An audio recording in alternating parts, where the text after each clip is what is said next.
కూటమి ప్రభుత్వం తర్వాత టార్గెట్ ఎవరు? ఇప్పటికే సోషల్ మీడియా కార్యకర్తల అరెస్టు పర్వం కొనసాగుతోంది. మరోవైపు వైసీపీకి మద్దతుగా నిలిచిన సినీ సెలబ్రిటీలపై కేసులు నమోదవుతోంది. రామ్ గోపాల్ వర్మ, పోసాని కృష్ణమురళి, శ్రీరెడ్డి లాంటి సెలబ్రిటీని సైతం ఏపీ పోలీసులు వదలలేదు. మరోవైపు ఈ ముగ్గురిపై రాష్ట్ర వ్యాప్తంగా కేసులు కొనసాగుతోంది.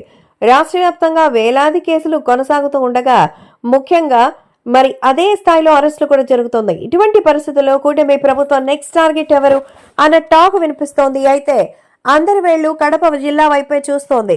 కడప అంటే ఎంపీ అవినాష్ రెడ్డి చుట్టూ ఉచ్చు బిగుస్తున్నట్టుగా సమాచారం. ఇప్పటికీ ఆయన పిఏ రాఘవరెడ్డి కోసం పోలీసులు గాలిస్తున్నారు.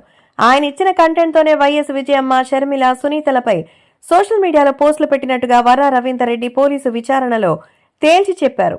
దీంతో రాఘవరెడ్డిని అరెస్ట్ చేసేందుకు పోలీసులు ప్రయత్నిస్తున్నారు. ఆయన దొరికితే అవినాష్ రెడ్డి పాత్రపై విచారణ చేపట్టే అవకాశం ఉంది. అవసరమైతే అవినాష్ రెడ్డిని అరెస్ట్ చేస్తారని కూడా తెలుస్తోంది.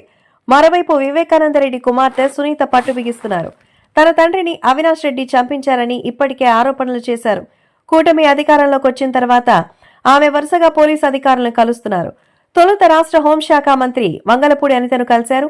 తన తండ్రి మరణంపై సమగ్ర దర్యాప్తు చేసి నిందితులకు శిక్ష పడేలా చూడాలని విజ్ఞప్తి చేశారు. సీఎం చంద్రబాబును సైతం కలిసి కేసు పురోగతి విషయంలో చర్యలు తీసుకోవాలని కోరారు. తాజాగా కడప ఎస్పీ విద్యాసాగర్ ను కలిసి కీలక చర్చలు జరిపారు. తన తండ్రిని చంపిన నిందితులని కఠినంగా శిక్షించాలని కోరారు. కూటమి అధికారంలోకి వచ్చిన తర్వాత పాలనపై ప్రధానంగా దృష్టి పెట్టింది. అదే సమయంలో వైసీపీ నేతలపై ఒక వ్యూహాత్మకంగా వ్యవహరిస్తూ వస్తోంది. ఇప్పటికే లోకేష్ రెడ్ బుక్ పై కూడా చర్చ నడుస్తోంది. అయితే తర్వాత టార్గెట్ అవినాష్ రెడ్డి అని తెలుస్తోంది.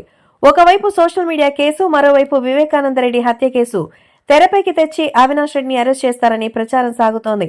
ఇప్పటికే ఆయన పిఏ రాఘవరెడ్డి కోసం పోలీసులు గాలిస్తున్నారు. ఆయన దొరికిన మరుక్షణం అవినాష్ రెడ్డిని సైతం అదుపులోకి తీసుకునే అవకాశాలు మాత్రం స్పష్టంగా కనిపిస్తోంది. మరేం జరుగుతుందో చూడాలి.